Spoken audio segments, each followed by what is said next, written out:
All right, everyone, it's time for a little bit of an explanation and also a little bit of an I told you so to some of like the leftists outside of Vermont stuff. Because they're like, hey, Vermont's far left.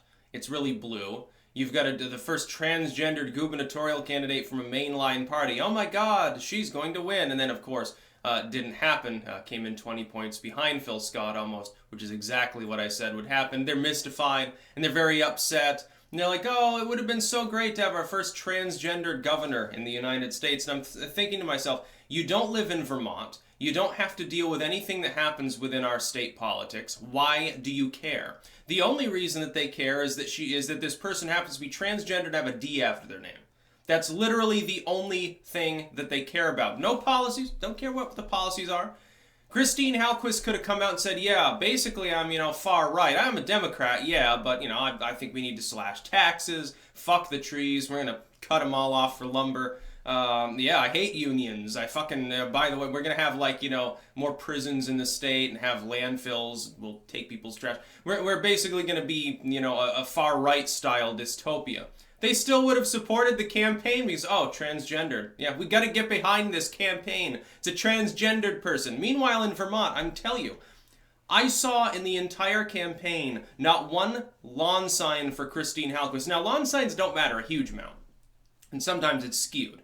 You have a neighborhood that happens to be demographically different because of the income, maybe the ethnic composition or something. Okay, understood, definitely. Or a politician's from the neighborhood. Like, there's literally a politician living in this neighborhood. Fucking, yeah, nobody's gonna put up lawn signs for his adversary. Probably would be considered a little bit disrespectful. Vermonters tend not to do that. But here's the thing. Nobody here was excited by the campaign. It was a standard far-left style Vermont Democratic Party campaign. Christine Hallquist suggested something that even Shumlin didn't want to put forward. Shumlin, you'll remember, I talked about this years ago. He commissioned a year-long $1 million study to look into the possibility of Vermont having essentially free healthcare for everyone, which means, taxing people to pay for free healthcare. It means productive people, you are fucked. Second homeowners, no, you're okay. You don't have to pay any more taxes because most of your income isn't salaried. It's from money you've already made, you've invested it, we tax it at a lower rate. For some ungodly reason, we think we prefer people from outside of our state. Vermont's double suicidal. It's run by the far left that wants to eliminate national borders. They also want to eliminate state borders. Basically, if you live outside of Vermont and have a second home here, you get treated better than the average Vermonter, rich or poor. He commissions the study. Shumlin, Democrat, liberal for the most part, definitely a fiscal liberal, no problem with taxes, he's environmentally friendly, and Ben and Jerry's and resist and all the other bullshit. Commissions the study. The study found that he had commissioned and loaded with people loyal to him that honestly wanted Medicaid for all of Vermont, whatever they were going to do. It found that it would be impossible. It found it impossible because it would not be able to be paid for without a tax rate in state that would be so burdensome it would destroy the state's economy. Liberals, socialists were declaring that it would destroy the state's economy. People on the far left determined that it would be too expensive. Think about that for a moment. We live in a state where the highest state income tax rate is about, 7.5%. If you're making $1 million a year, you're paying through the nose to the state. You're literally paying more than the average person makes in a year for pothole-filled roads. That's why a lot of people, when they start getting higher incomes, they move out of the state. They live over in New Hampshire, work in Vermont maybe, in a tech job, or even they live in New York and travel.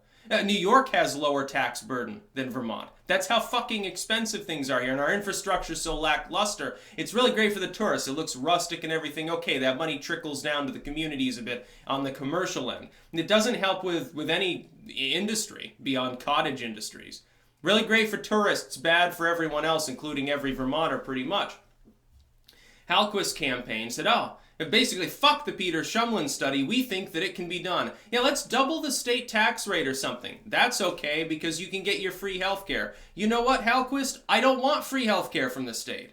If I want fucking health insurance and healthcare, I'll pay for it myself and it'll be a hell of a lot cheaper. Bring in more interstate competition and you might be able to get away with such a thing because people would be able to purchase insurance that wasn't centralized by the fucking state of Vermont and costed less. This is something Trump's been suggesting, and he gets stonewalled by the Republicans. That's because the pharmaceutical companies keep donating to their political campaigns to keep the monopolies going.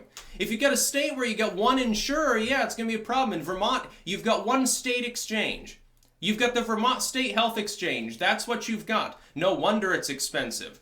Hallquist like, oh yeah, we're going to ban assault rifles. Yes, that's going to go over well in a state like Vermont with a gun culture, where hippies loaded down with guns. So fucking, basically screw off. And people outside of the state are acting like it's some horrible thing that Hallquist lost. You don't live here. Fucking shut up about it. You don't have to deal with the repercussions of the kind of leftism we have to deal with. We've got enough already. We already pay massive tax rates. We implemented a bunch of shitty gun control that'll get ripped apart by the courts in the wake of shootings that happen in your states anyway. Finally you managed to get Phil Scott to cuck out on that issue. And it'll probably get reversed, but, for right now, basically a state with no significant gun crime anyway has a bunch of gun control that's totally useless. Never had a mass shooting recently that I can imagine. Last time there was a significant shooting event, wasn't it that schizo dude that was threatening to kill himself in a church and holding a knife and the cops killed him and it was a huge problem? Because they're like, hey, he didn't have a gun and he wasn't threatening anybody else, why'd you shoot him? You gave him his wish because you gunned him down and he's in heaven now because he didn't commit suicide, I guess. And he was in church at the time, spilling his blood out there. Wonderful. And he was like a little child, because he's, mentally ill and stuff. It was very funny to see how the religious community handled that. Now, Christine Hallquist was just another politician. People need to stop lionizing people because of their race, their religion, their creed, and all this. It's like, oh, our first Muslim in the Senate. Oh, wonderful time. I don't give a fuck.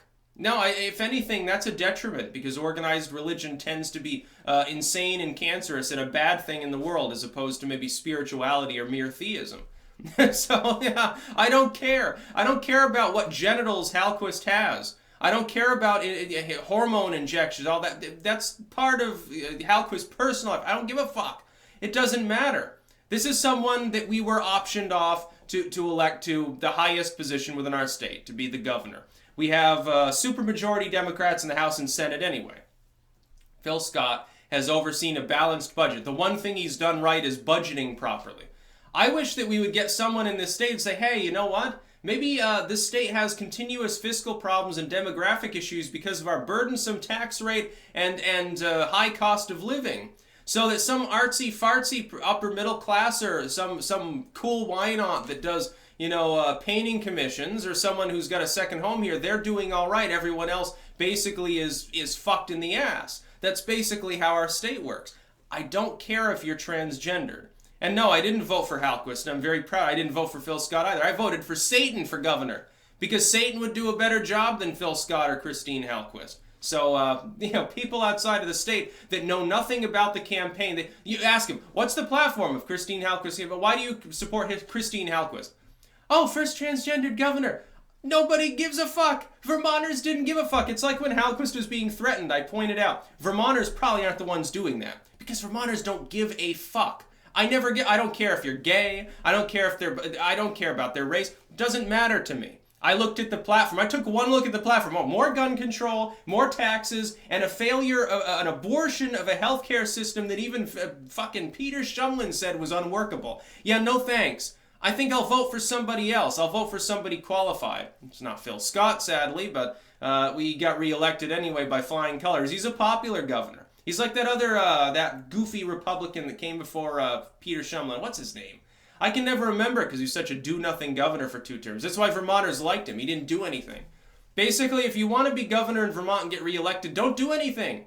Go to a microbrewery and take a photo op drinking a beer. Go to see a winery. Go sailing on Lake Champlain. Hike up Killington. You pretend that you like skiing, whether you like it or not, and then you'll get reelected. I'm not joking. He's the stock car governor. It's very funny. That's about all. Peace out.